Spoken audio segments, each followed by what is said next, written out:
I'm always surprised how loud that bell is. And so is Kathy. So it's welcome to our September 23rd meeting, and the meeting starts promptly. It says right here, so we can take care of that. And moving right along, having welcomed everyone in this room properly, I'm glad that you're all here. Can we start with the reflection with Keith Burwell, and then followed with the pledge with Phil Morrissey, and then George Eistatter is going to do the four-way test.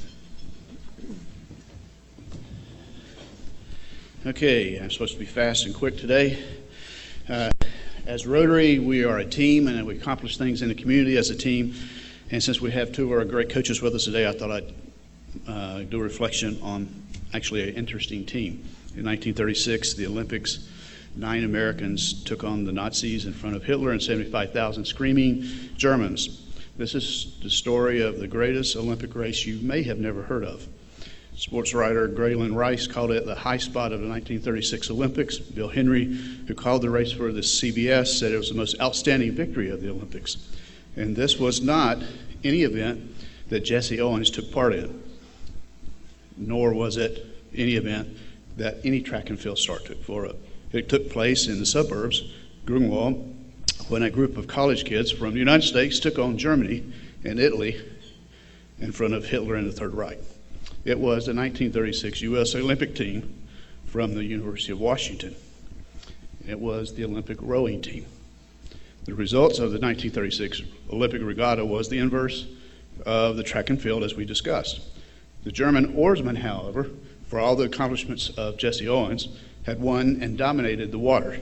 They had already captured 5 gold medals, 1 silver, and 6 races preceding the 8-oared final.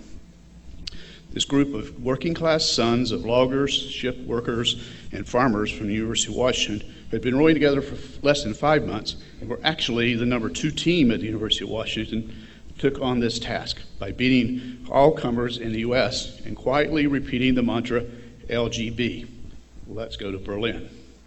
Immediately following the Huskies' victory in the U.S. Olympic trials, they once then discovered that they had no money to get there.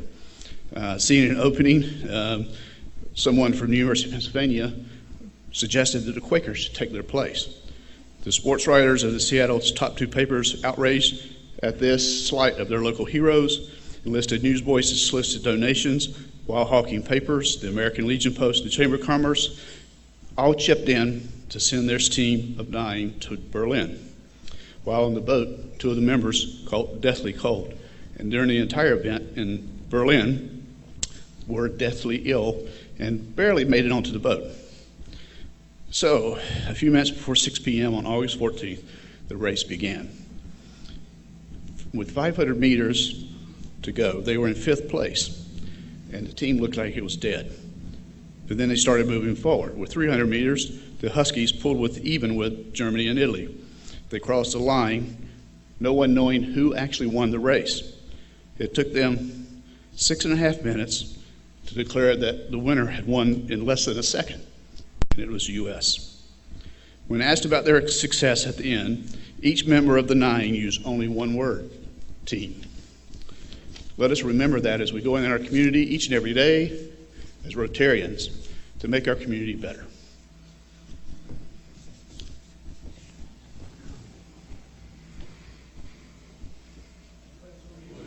To the flag of the United States of America, and to the republic for which it stands, one nation, under God, indivisible, with liberty and justice for all. Thank you. Howdy. 1, is it the truth? 2, is it fair to all concerned? Fair to all concerned. 3, will it build goodwill and better friendships? Build goodwill and better friendships. And 4th, will it be beneficial to all concerned? Will it be beneficial to all concerned? Thank you. Thank you, Keith. Thank you, Phil, and thank you, George. I wonder how many people in this room know that Keith Burwell follows the Tour de France very carefully, that he's a longtime bicyclist. Is that true, Keith? So who won this year? I'm sorry? Who won the Tour de France? And next year he's going to answer that question. Okay, we have a sponsor for the entire month of September. It's the Toledo Opera, and I understand that Greg Fess has something to say. Toledo Opera is the sponsor of this month? Well, that's what it says here, and I tend to believe it because it's in writing, and I got it off the internet as well, so Well, it must be true.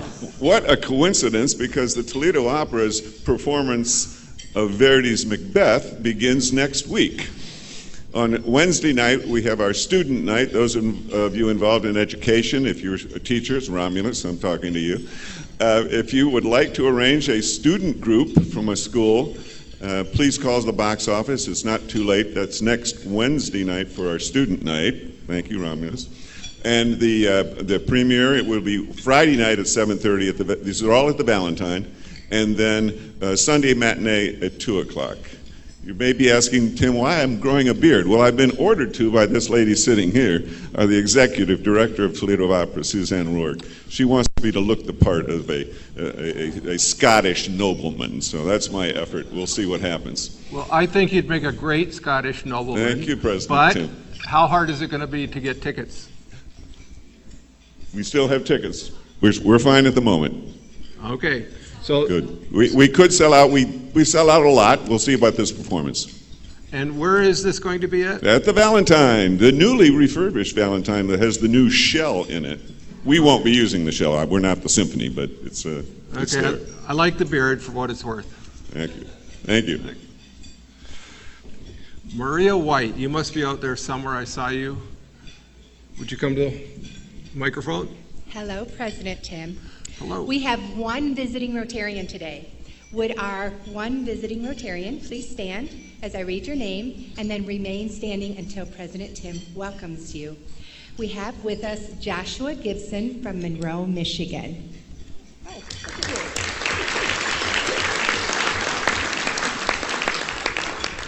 Hello, Joshua. It's very nice to see you, even though you're from out of the country in Michigan.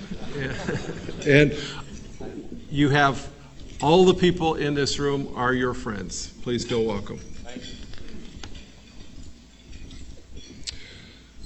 I would like to invite members to introduce guests.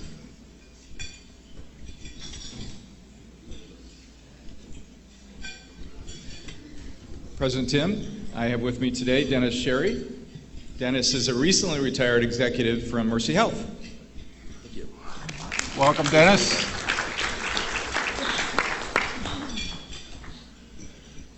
President Tim, my guest is the famous head basketball coach at St. Francis de Sales, Travis Lewis. Welcome. President Tim, today I have with me Troy Hendricks. He is the Director of Visiting Angels at the Toledo branch here. Welcome, Troy. President Tim, fellow Rotarians, today I have with me an old high school wrestling buddy, Stuart Goldberg, and who is also with Eastman Smith, and he tells me that he did take my older sister to senior prom. No, homecoming. Homecoming, sorry. And I never knew that. Welcome, Stuart. Thank you. President Tim, I'd like to introduce Tim Pedro. He's my marketing director, vice president of our marketing services for TTL Associates. Welcome.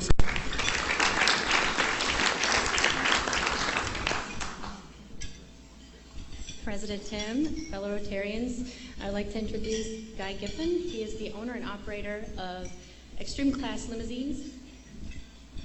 Welcome. President Tim and fellow Rotarians, it's my pleasure to introduce Kate Fineski. Not only is she the wife of our new Rotarian, Adam Fineski, but she's also the new Director of Communications and Development for the National Museum of the Great Lakes. Oh, wow. Welcome, Kate. President Tim and fellow Rotarians, I'd like to introduce my guest from Baltimore, Brett Wilson. He's the Executive Director of our charitable arm. for Amatus Health. Welcome, Brett.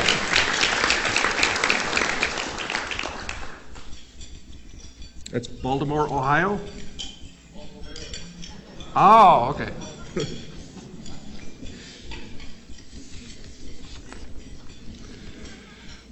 My friend Rick Marshall.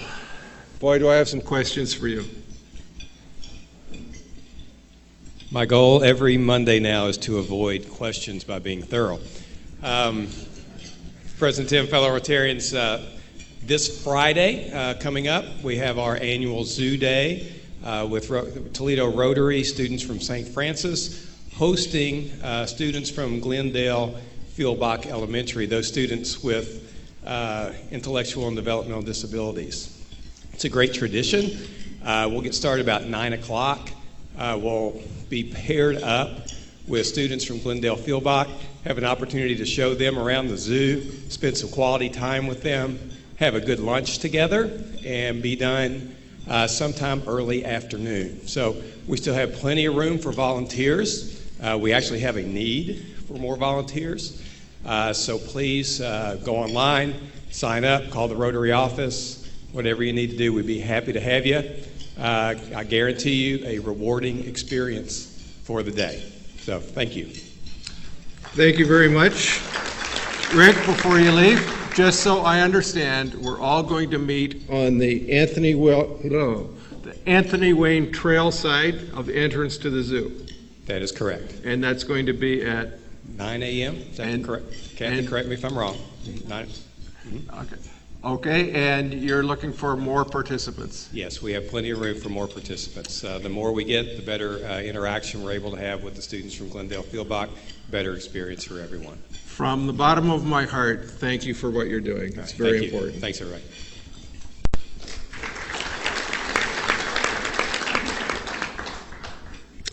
Just a few announcements today. We have a new member reception orientation on September 25th. That's Wednesday, the day after tomorrow. It's going to be at 5 to 6:30 at the Toledo Club. So for new members, please come. Next week, we're going to have an amazing program. It's the Past President's Perspective. It's going to have Dick Anderson, Walt Churchill, and Clint Mock all explaining how we got here and hopefully where we're going to go, or what their expectations are. This is going to be a great program. It's going to start 15 minutes early. That means at 11:45, and the are you making faces at me? Anyway, it's going. What time is it going to be, Jim Kniep? No, it's going. So it's going to be right. It's going to be 11:45, and it's important to be there then because it's going to be a great program and it's going to be a plated dinner. So we would appreciate you coming on time, and especially Jim Kniep. And I'd also like you to mark your calendars for a Rotary on the Road on November 4th. This is our Veterans Day, the meeting before Veterans Day. It's going to be at the 180th Air Wing. It's going to be in honor of veterans. It's going to be an amazing program. The military is getting ready for us. We're grateful for what they're doing. And we need RSVPs because there's going to be lunches ordered, and there's going to be some security that has to be navigated. So this is a great opportunity. If you haven't been to the 180th Air Wing and to see the new edifice that has been put up in honor of our veterans.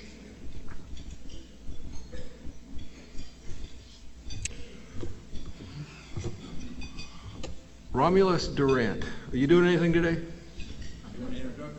Okay, come on up and do it.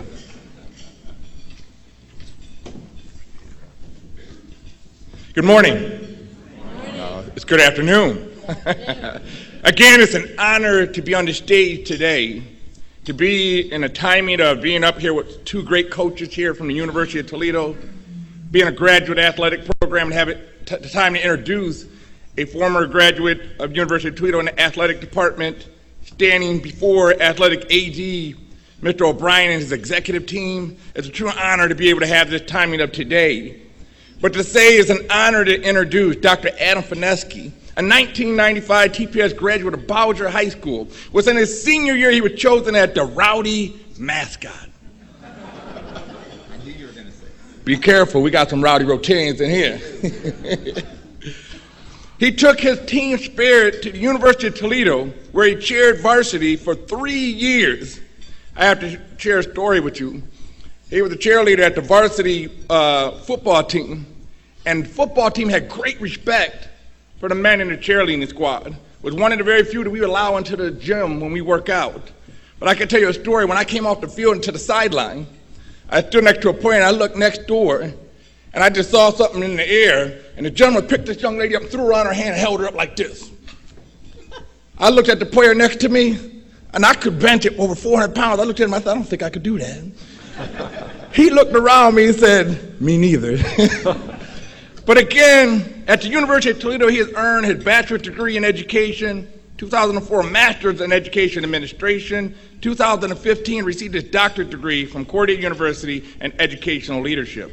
Dr. Fineski spent 19 years working in Sylvania School District, where he had started off as a third-grade teacher, went on to be an assistant principal, assistant superintendent, superintendent of Sylvania schools, and now is the new superintendent of Ottawa Hills Local Schools.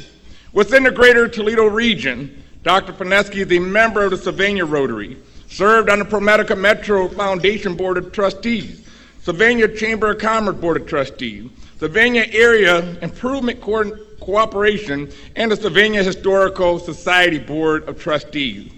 Adam had been recognized for his work in the community, received a 20 under 40 of Toledo in 2011, and has been named Sylvania School Educator of the Year. Rotarians, I have come to a revelation after reading his bio. He graduated in 95 from Bowser. I graduated in 94 from Wade. He chaired UT football. I played UT football. We both went on to earn bachelor's, master's, and doctorate in education. He taught the third. I taught the fourth grade. At the same time, he was an elementary principal, assistant superintendent, and a superintendent, just like myself. And today, we are now Rotarians. Rotarians, I come to the amazing discovery. Romulus had found his long-lost twin, Remus.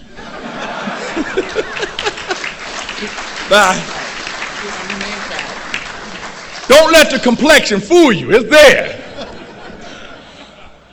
Dr. Fineski and his wife have 3 children and now a lost twin. President Ryan, fellow Rotarian, please join me in a warm downtown Rotary welcome to my brother, Dr. Adam Fineski.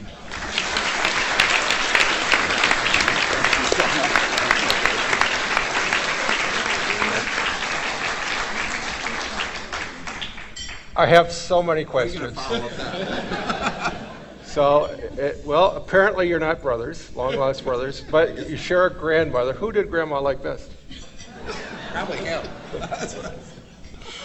Adam, I've just dropped your pin, but I'm sure I'll find it. Sorry. This is our register of members. I understand we've poached you from the Sylvania Rotary Club, and I'm okay with that. Yeah, I bet you are. Welcome. Thank you. Thank you.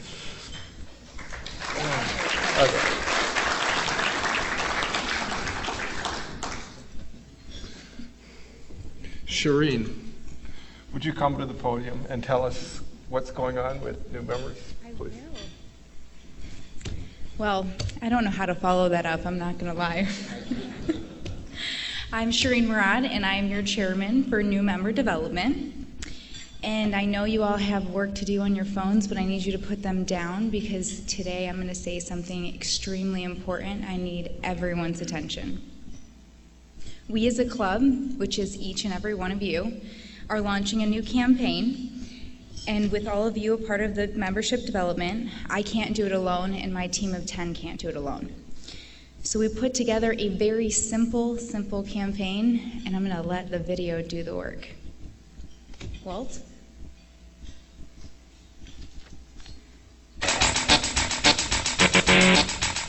I've got the power.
All right.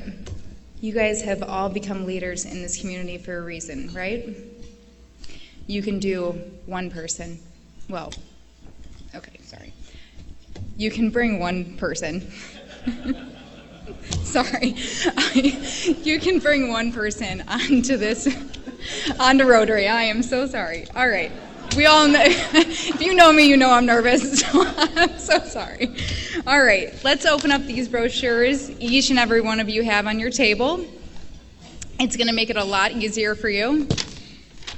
We have 70 quality members that I want to bring on board at least by June 20th, 2020. Quality members, we all know what they are. Business contact, someone that you want to take over your business, someone that you consider a leader, an outstanding person. We have Adam today. We appreciate you coming on board, and we know how big of a person he is in this community, and we appreciate him. So we want more people like that. We don't need just people in here. We want the right people. So I want you to think of one person, and I want you to focus on that one person and make it your goal, as it's my goal, to bring one person on board this Rotary year. And I need each and every one of yours help. At the end of the year, June 30th, in a fishbowl, I'm going to put 70 names, and the first 70 people that bring on a guest. We have 150, 200 people, I hope, in here. So that means we should have 200 new guests, right? Members, not guests, sorry, members. They need to be completely in for you to get your name in the fishbowl. And we're going to pull out one name, and that person is our Rotary is going to get a free lunch for one whole year. We're going to try to continue this every year because I think this is simple. I think every one of you guys can come up with one person. We have a great opportunity for you guys to do that in the next week. October 2nd, we are having an open bowl for our bowling league, which is the reason why I'm actually here today. Tommy Romer came up to me and asked me to be a sub.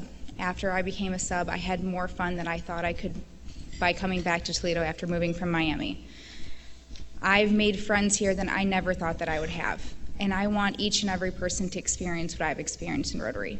So if you guys can bring one person to open bowl, and we also have some spots open, as Tommy told me to mention. So if you guys want to be a part of the bowling league, it is a lot of fun.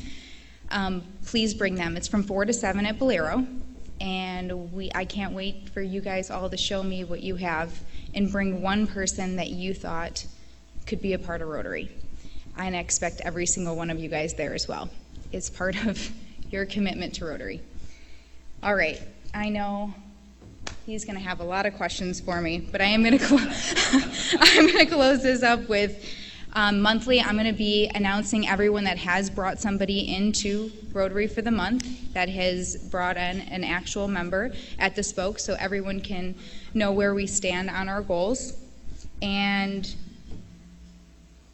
we are working with the member engagement. We're working with Scott every week to try to make sure that all of our new members know where to go and how to be a part of Rotary and make it successful as it's been successful for me, and make it all successful for you as well.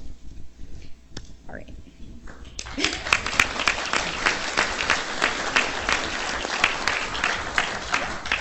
Thank you for what you're doing. Why is it so important that we spend so much time trying to bring in new members? Well, each member is eventually going to go in one way or the other. That came off really wrong. All right. I am not doing good today. I'm so sorry. Have you picked any out? All right. All right, let's go to the next question. We all know why we need more members. Give me a better question. Okay. Thank you very much. Thank you.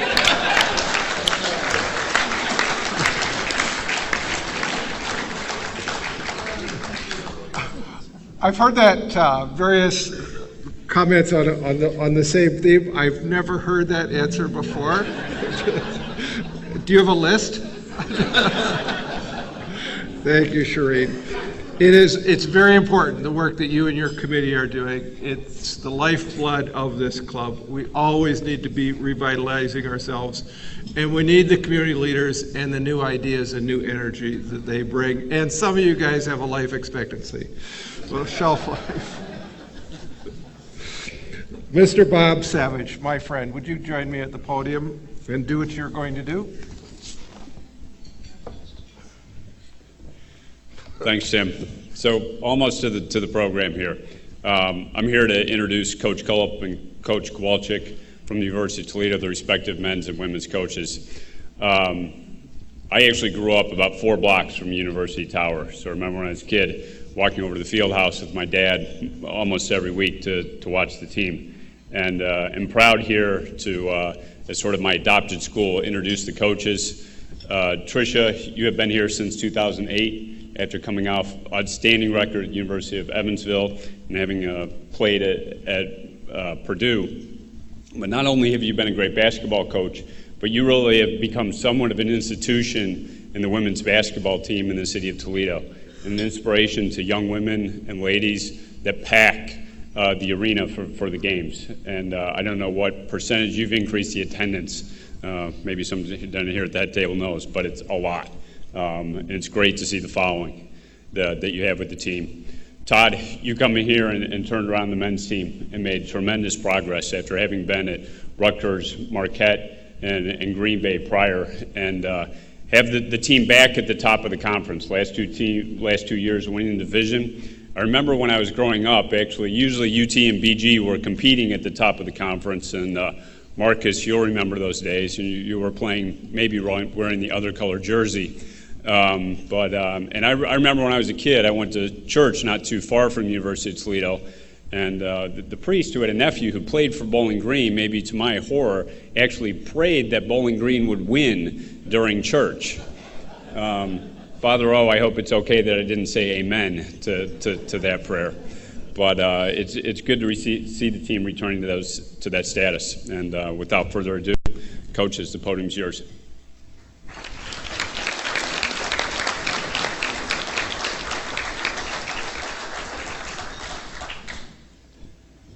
Well, thank you, Bob. You know, first of all, that priest should pray a little bit harder. I think we've won between men's basketball, women's basketball, and football. We're 29-1. Is that right, Mike? Pretty close. Your first thing is on your list of Rotarians as far as your core values is to tell the truth. So I want to do a little bragging because it is the truth. All right. First of all, you look at the respect level of our university. You know, we have, Michael Brino is here, Dr. Sharon Gaber, Tricia, and I. You know, we currently hold some of the most prestigious positions in athletics. Sharon Gaber's on the President's Forum, which is an unbelievable, that's the highest committee that a president can be on in the NCAA. You know, Michael Bryan's on the NCAA Selection Committee. That's the highest, and as an AD, that's the top right there. You know, Tricia currently is the head of she's the president of the Women's Basketball Coaches Association amongst all Division I, Division II, and Division III coaches. She's the president, all right? And with men's basketball during these trying times with the FBI trials, et cetera, I currently am the chair of the ethics committee, so hopefully, we can have some positive change with that.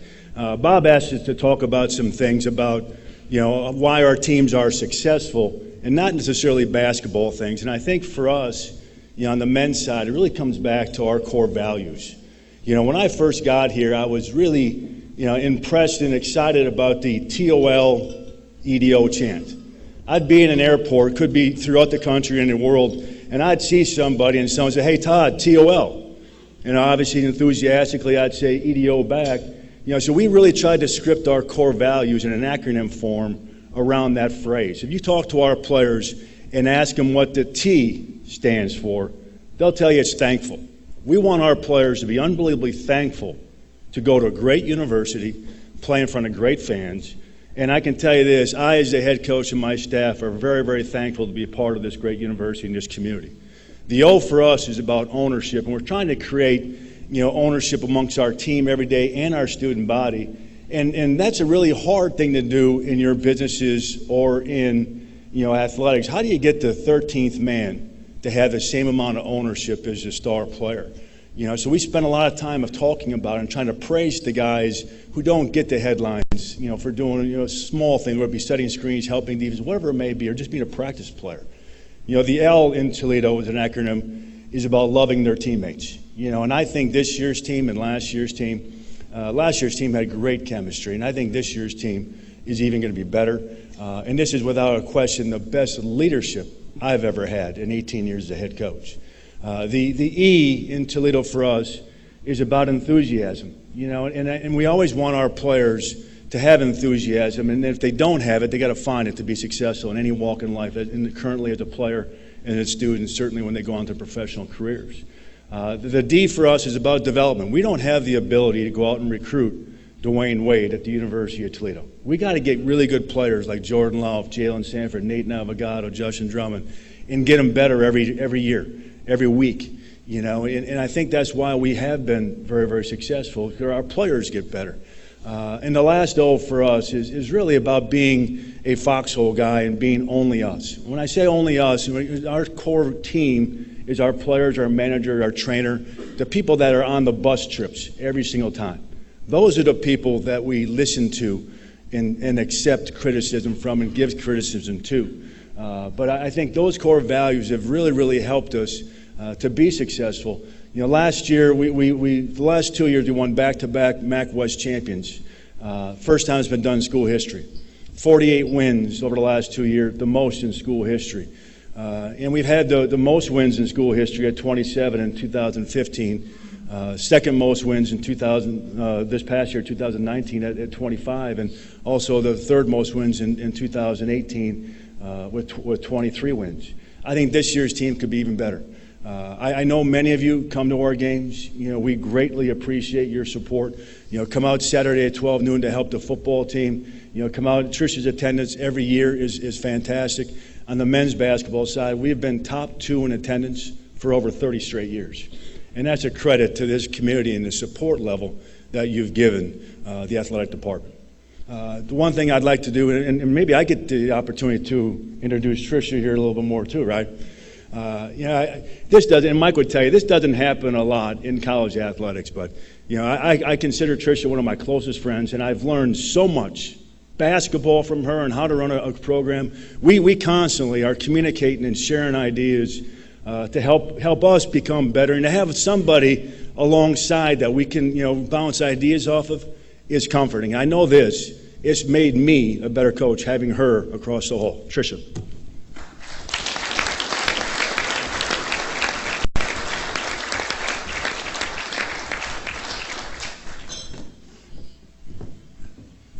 Well, first of all, thanks for having us today. I want to echo what Todd said. I talked to a lot of my colleagues around the country, and he and I are both very, very lucky to work alongside each other, because it is fun when you have somebody you can share ideas with. As you can only imagine, we have a lot of people that want to share their ideas with us of what we should run on offense and defense. So that only us thing, I'm glad to be in that us sometimes, because sometimes you have to block out the noise.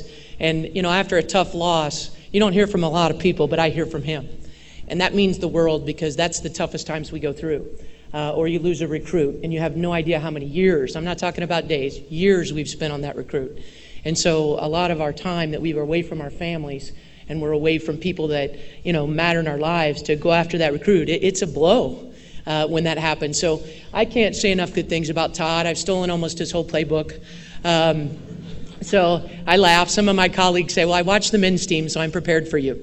But we don't run it quite the same way, but I'm so grateful. I've learned a lot from him. He's one of the finest coaches in the country, and I'm very blessed to work with him. The other thing that I'll share with you is this, and just some quick stats for you. So, I'm in my 12th year. I just learned when Sue Guevara retired, I am the oldest coach as far as tenure in the league. I called her and said, well, thanks. I'm now old enough to wear bifocals, and didn't have those when I first got here. But I will say that it's been a blessing. I remember the first time I came here, I didn't know anyone. And it's nice to look out amongst all of you and have developed some really good friendships through the years. So thank you so much for supporting us.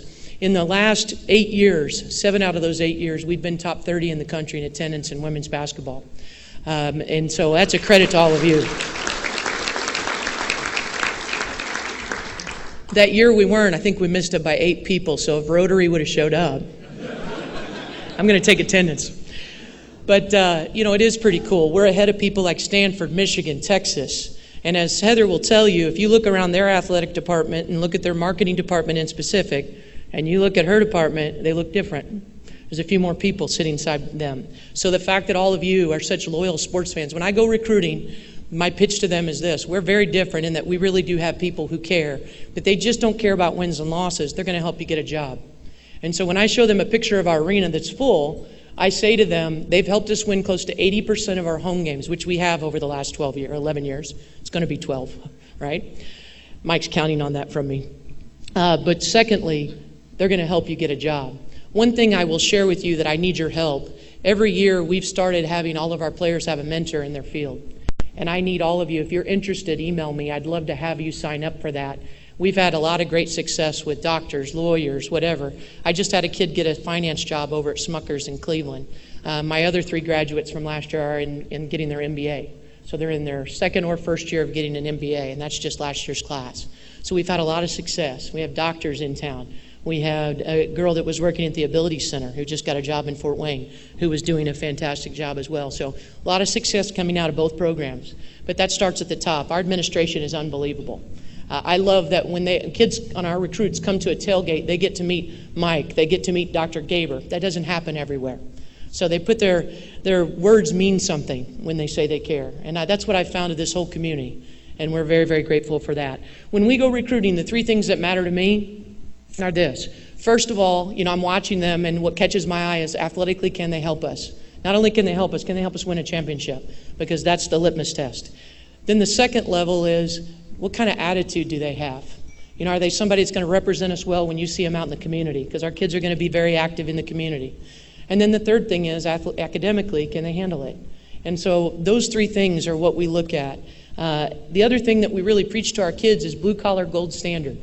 Blue collar meaning I want everybody to roll up their sleeves and be willing to help in every way possible.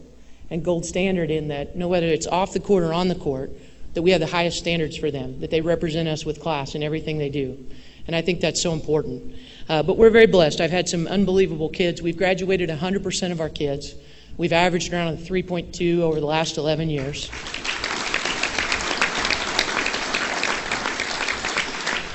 And I will share the same sentiments as Todd as far as being thoughtful and grateful. We talk to our kids about being grateful, thankful, and thoughtful constantly. Because I think sometimes we all get busy in our lives and we forget just how blessed all of us are to have food, to have a roof over our house. Our kids at 1 o'clock are going to be over helping the Connecting Kids with Meals pack meals for 2 hours. And that's going to be their community service for this week. But we're so blessed. That group feeds 7,000 kids a week. A day. Not a week, a day. 7,000 meals a day. They work out of the back seat of the Cherry Street Mission. And I was pretty impressed when I saw what they do. And that's not even all the kids who need it. So we're very excited to get over there and give back because I think it helps keep our kids grounded and keep them remembering just how lucky all of us are. I laughed when I heard the name Rick Marshall. Where are you at again? That was my high school coach's name. I thought he drove all the way up here. I was a little nervous. I thought I was going to have to run again. The final thing that I'll share with you is this. In women's basketball, I believe when I first took the job, and I can't go back and look at the actual number, but I want to say that the RPI of the league in women's basketball hovered around the mid-20s. In the last 2 years, out of the 31 conferences, it's been 8th. So it's an unbelievable conference. We've produced I think the biggest thing is all the coaches have done a fantastic job recruiting. It makes it difficult. That's why I now color my hair. But we have unbelievable talent in men's and women's basketball. And that's why, again, we hope we see you. Our first home game's against Dayton. I hope we'll see you out at that. But we have Memphis and Belmont coming in. They're both very strong teams. And I did want to mention October 29th, if you have time, we'd love to see you at our tip-off dinner. We have Mike Tebow from the Washington Mystics coming in. He's in the middle of trying to make it to the WNBA championship. They lost to Las Vegas last night, but they're up 2-1. They play tomorrow night if you want to get a sneak peek of who's coming in to speak. But we hope he wins a championship. If he does, he will be our 3rd speaker in a row to win a championship. If he doesn't, we'll tell him about it. So, with that being said, I'll have Todd stand up. If you have any questions for us, we'd love to have them.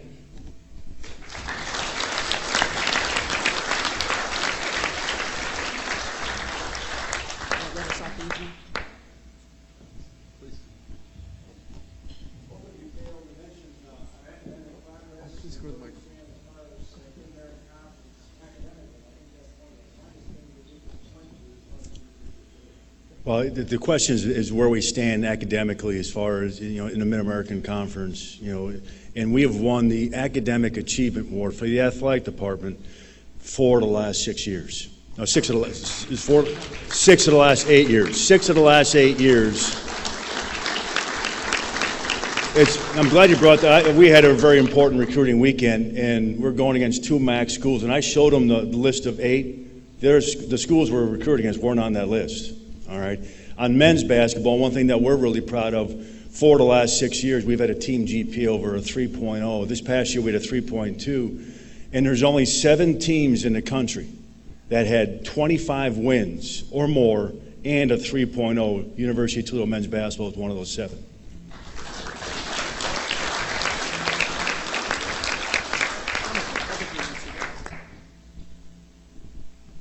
Coach Kowalczyk, since you're on the ethics committee, is there specific things that you do to make sure that the student athletes are maintaining the ethics and the image and so on that you want from the University of Toledo?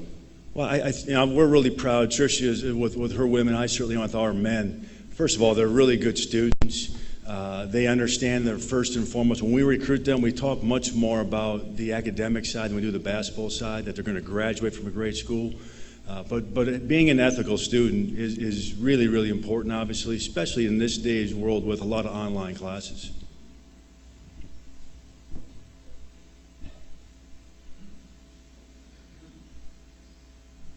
Thank you. This question is for both of you. Can you just walk us through a recruiting story? Keep it light, but maybe at the very beginning when you picked that student athlete until today.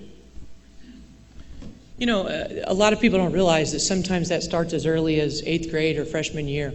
We'll get a video, or we'll run across a kid in the summertime, or maybe we've gotten an email that said, hey, go check out this kid. There's a lot of different ways that we find out about a recruit. So then we'll engage in recruiting, go watch them play in person, start following them. As of their junior year, we can start writing them letters.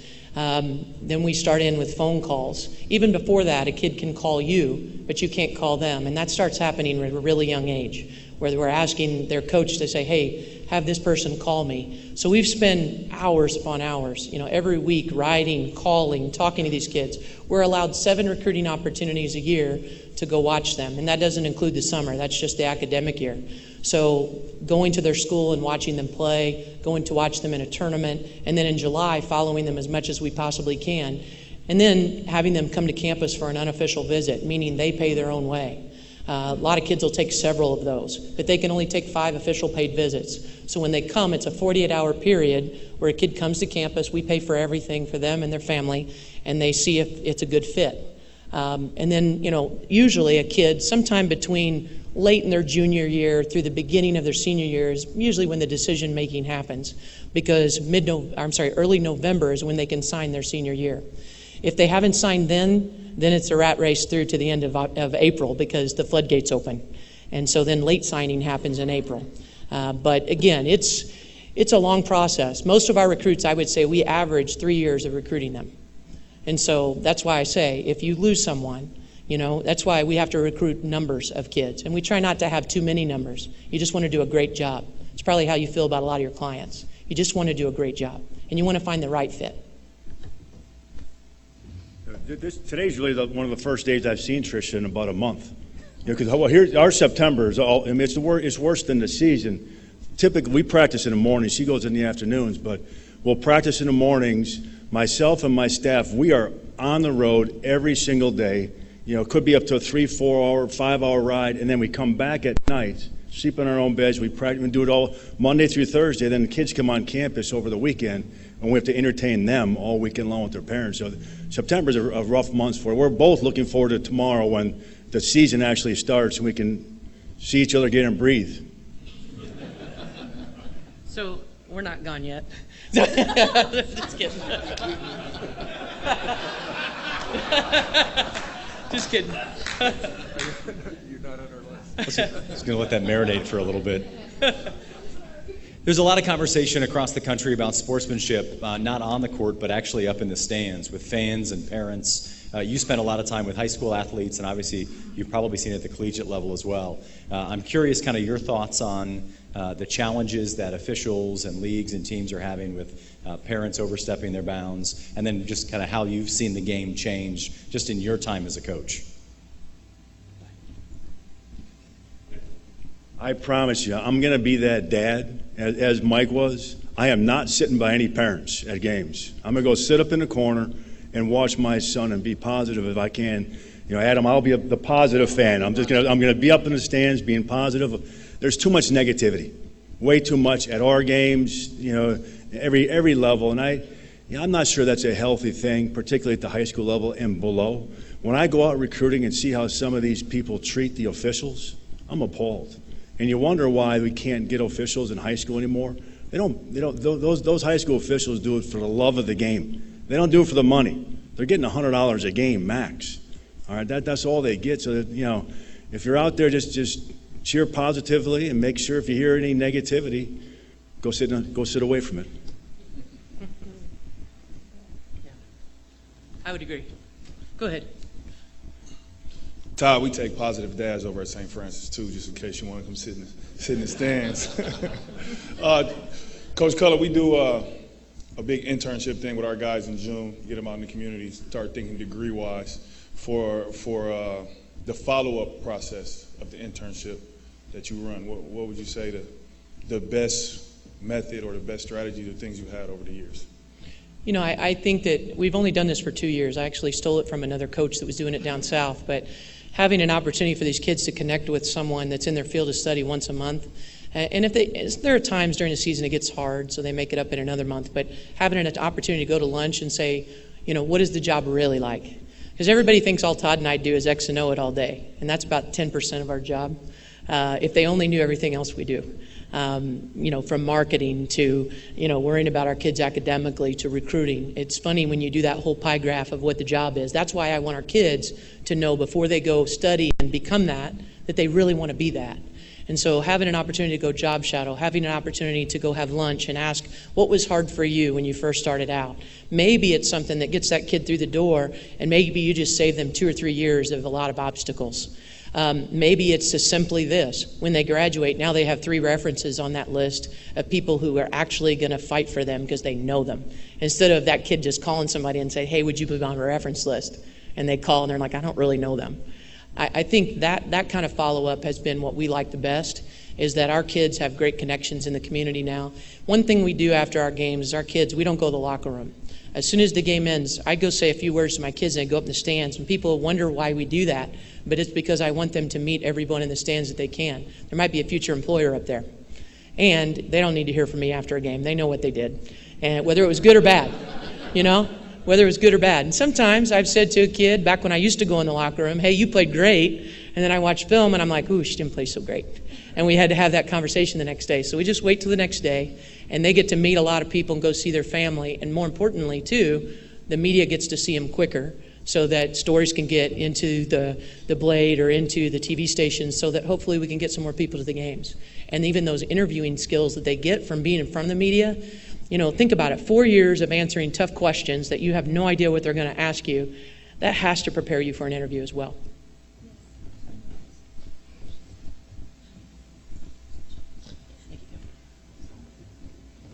I'll make it really quick.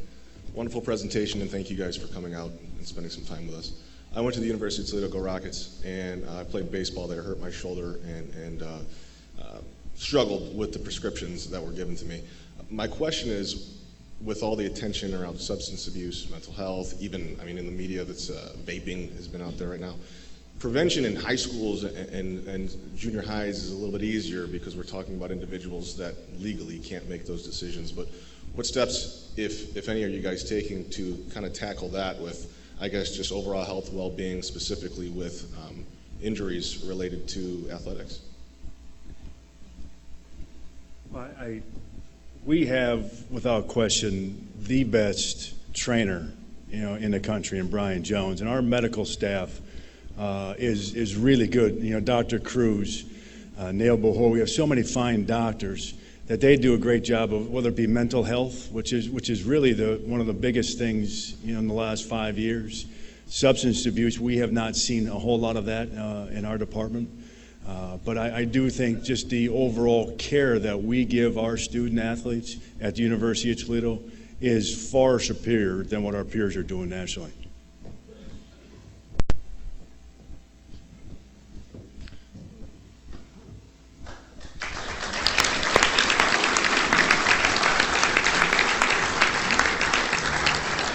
Before you sit down, I have a question.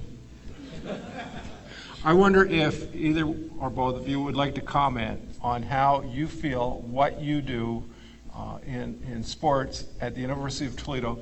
How does that add to either the social or economic health of either the city of Toledo or the University of Toledo, if you feel comfortable commenting?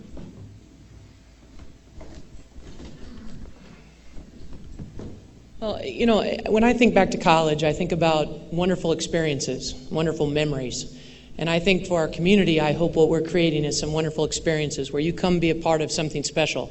I know I love going to football games to connect with people. I think relationships are everything. They help you through good times. They help you celebrate wonderful times. Or bad times, they help you through bad times. They help you through good times as well. Something to share with people.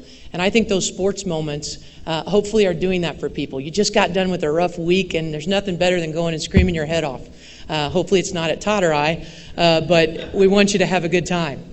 But those moments are times to share with your friends and your family and maybe some of your coworkers and let off some steam and support something. And I think it all kind of brings us together as well. One of the neatest moments of my career so far was winning a national championship of the WNIT and watching the arena be sold out, 7,300 people. I never dreamed when I first took the job that we would do that, sell out the arena and win a championship, which to this date is still the only postseason championship in men's or women's basketball in the MAC. And so to watch that happen and to beat a USC team, that memory, not only for my players, but I think there's a lot of people that still tell me, hey, I was at that game. And I think that's hopefully something that makes people want to stay here because they had a great experience and not move away and not take their business somewhere else, but want to live in Toledo because they enjoy what this community has to offer.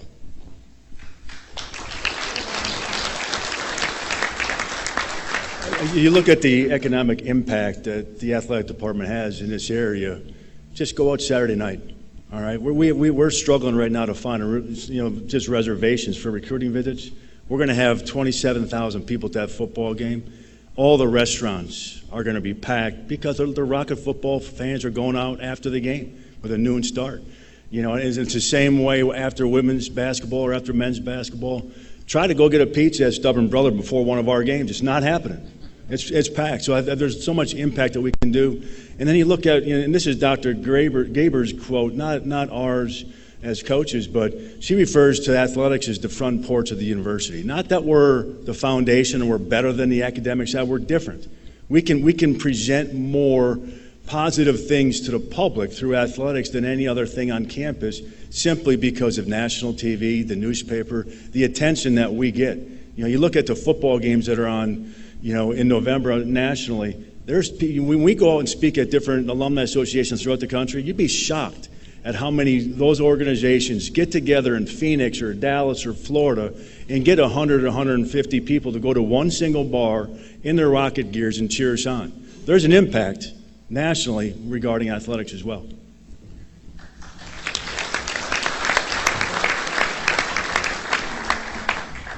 Thank you, coaches. That was a great job. I really enjoyed the presentation.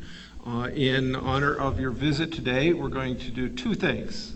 One is we're going to make a contribution to the Polio Plus Fund in your name. And second, we're going to have two books, one each, on the history of Toledo. Thank you very much. Thank you, Coach. Thank you.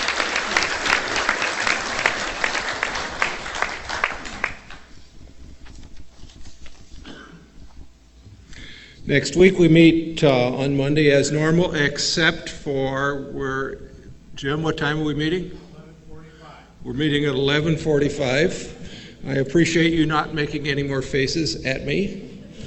It's going to be a great meeting. It starts at 11:45. It's the past president's perspective, and we're going to hear from Dick Anderson, Clint Mock, and Walt Churchill, whose faces are on the board there. Today we have a member engagement meeting at the North Cape at 1 o'clock. And Chuck, I didn't see you anywhere. Where are you? All right. Chuck, I'd like to laugh today. Can you help me out? Seems like I had a fair amount of competition today.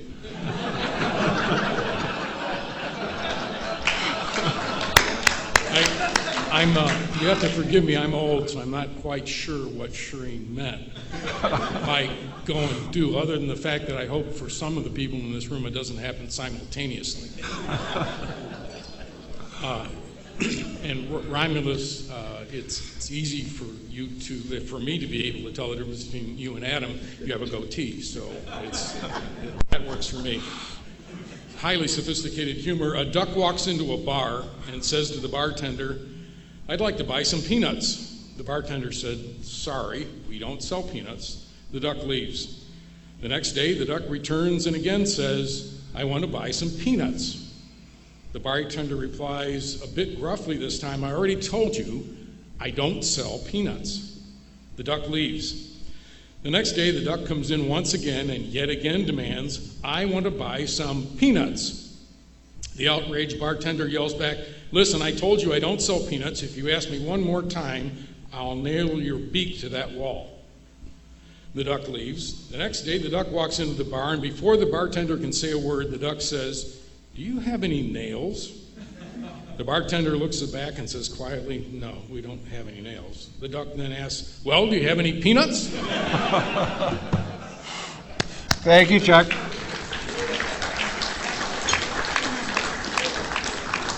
We are adjourned.